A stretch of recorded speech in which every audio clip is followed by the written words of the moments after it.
If we're to compare it to a traditional job, being a YouTuber is being like your own marketeer. Yes, believe it or not, some of us still want to be YouTubers in 2025.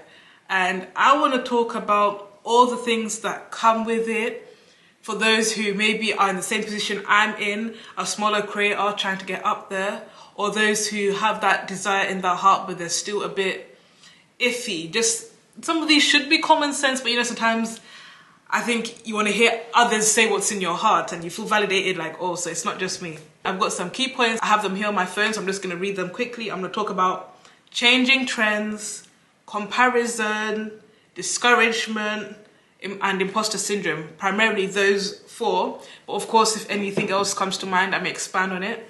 So for the first point, changing trends.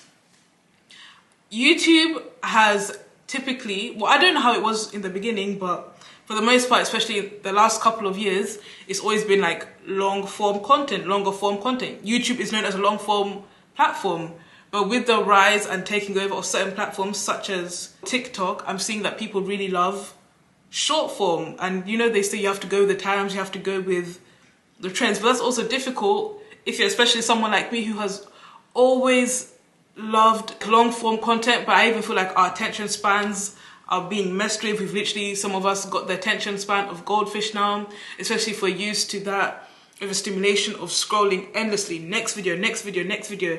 I prefer having one long form video where you feel like you really know the person. And I believe you actually can grow quicker if you do shorts, because you can get that quicker viral feed. And in fact, the virality of shorts is evident because obviously I'm a monetized content creator, thank God, but even the criteria to be monetized, whether you get it through long form or short form, is vastly different. Like for long form content, which is how I got it, and even if you get monetized by either of these means, that doesn't mean you have to do long form or short form, you can do either. So there's two options YouTube offers you for monetization. You either get 1,000 subscribers and 4,000 watch hours within the past 12 months, or it's 1,000 subscribers again, but 10 million shorts views within the last 90 days. Do you see how vastly different that is? That just shows how even for shorts, it's more likely that you can really explode, but that's not my kind of, that fast pace, that's not me. I'm slow pace, soft life. Like some people never get that on a long form video in their life, but with a short, you can get that in 90 days. Like YouTube knows how explosive shorts are, that it's meant to be normal, that what, 90 days, 3 months, you can get 10 million shorts views. Anyways, so the changing trend is, I would say YouTube was at its peak maybe early 2010s. Well, I live in the UK, so I can say that some of the people that I knew were really up there. Some of them obviously are still popping till this day. KSI, Zoe Sugg, Casper Lee, Joe Sugg. My mind is kind of blank right now, but the OG, though, even a group known as the Bit Crew, even the Sidemen, like those were the ever. And I feel like the content that was bingeable and people enjoyed back then may not be enjoyed now. And even some of those big YouTubers from that era have come out to spoke. There's some of the videos they did back in the day that got millions of views. If they were to post that now, nobody would watch. I remember I saw an interview by Joe Sugg and he said how he felt kind of conflicted because obviously now his audience has obviously grown up. He primarily had maybe teen girls, whatever, watching him. So now his content is different, and for a while maybe he felt like he didn't know what to post because those videos don't get views like they used to. I can't believe there was a point in time where people could do stuff like the Chubby Bunny challenge, Whisper challenge. Guess what I'm saying? I can't believe those kind of videos used to get millions. And this is no disrespect, but I feel like back in the day you could produce more so low effort content and it would blow. Even like videos that I'm doing right now. But now with how saturated YouTube is, everyone's doing content, there's like the competition for like the views to grab an audience's attention, and you probably have like honestly just a couple of seconds to hook people, otherwise they'll scroll. And even as much as shorts, that's really like popping, like especially TikTok, that's really the one.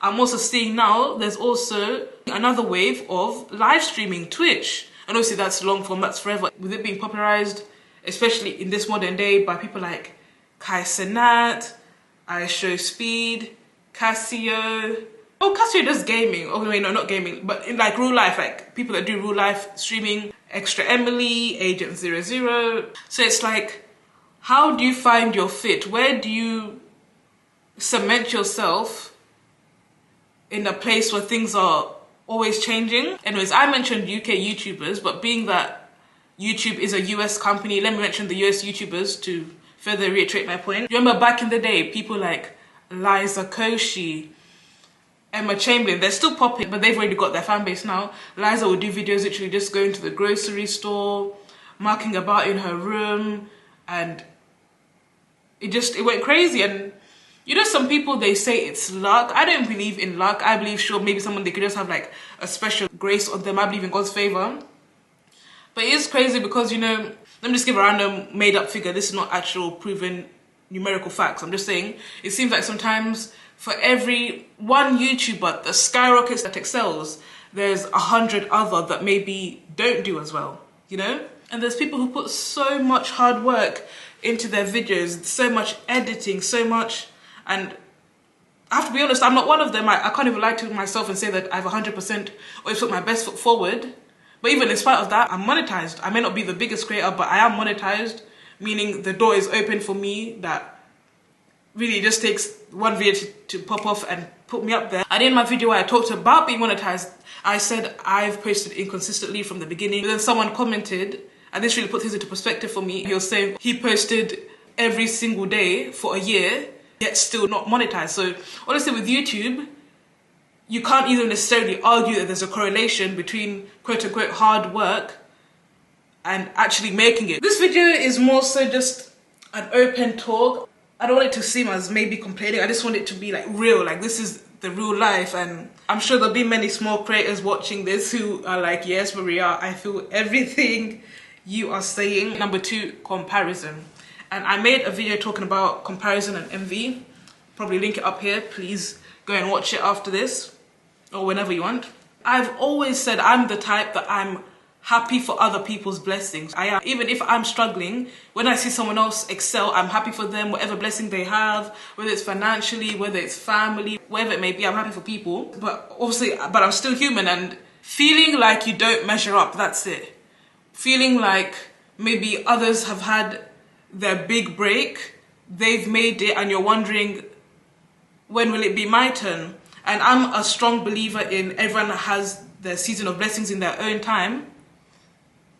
But it's like, as you're in the waiting season, you're thinking, God, when? I'm the type of person, I wish I knew the date. I like to know everything. I don't know if it's a trauma response, like being in control. Like when I had 16 subscribers, I would have loved to know that, hey Maria, in exactly 2 to 3 weeks time, you're gonna go from 16 subscribers to 1,000. Like I wish I could know a date. Like for example, today is Sunday, the 21st of September, 2025. I wish I could just see it and I could be told like, let's get a random date. Oh Maria, November 1st, you're gonna have this many subscribers. Next, discouragement. And this can also link to the comparison, because when you compare and you realize the people that started off at the same pace as you, and then you feel like you're behind in the race, it does feel discouraging. But also sometimes I have to remind myself that, Maria, you've come from so far. I remember when I had 0 subscribers on my YouTube channel. I remember when I thought I would never get the 4,000 watch hours because my channel had like a spike and it went still. And in the YouTube Studio app, I used to look at it and it would show me how far away I am from 4,000 to get monetized, and now it shows me how much I've made and how close I am to getting my first YouTube paycheck. So I have to remember that and be grateful. There was a point in time where I had videos that had 0 views, nilch. The only views it had was me refreshing the page to see if anyone had watched it. I had 0 views for even up to a week, and now I get 100 views. And even though 100 views is relatively small, it just shows that I've went from nothing to at least a little something.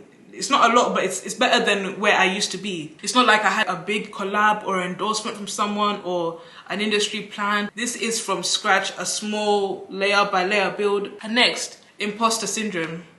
This can almost feel like I'm contradicting everything that I just said, but even as a quote unquote, I don't even like to call myself small, because technically I am, but I believe in speaking into existence what you want to see. Like there's a scripture, it talks about faith, and I think it says something along the lines of, speak that which not is as though it were. Let me even say when this has happened.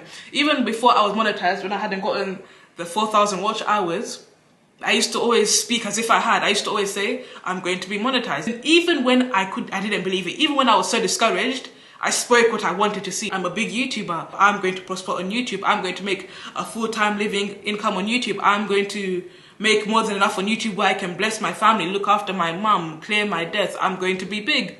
I speak it as if that's my current reality right here and now. And I feel like the more you say it, the more you begin to believe it. The same way if you're to be depreciating, if you say negative things about yourself, the more you can begin to believe it. I know some people, they call it affirmations. I want to be careful not to slip into theology, debate, whatever. I pray using God's will, like if it's God's will, because I don't want it to become a point where you like maybe try to turn yourself into God and this new age, you manifest your life, it's in your control. I believe God has the final say, because even as much as I may have prophesied that, yeah, I'm going to be monetized, if it wasn't God's will, he could have blocked it. So as much as I still do leave room for God to disrupt my plans. But yeah, imposter syndrome in that, you know, sometimes, even the videos of mine that have got quite a few views, especially for my channel size, like my video Day Insecure Black Girls got 18,000 views, and my video talking about having been homeless in the UK got 8.5 thousand views, and I look at it and it just doesn't feel real. Like, but then what even cements it further is when people DM me on Instagram and they tell me they like my channel, and I'm like,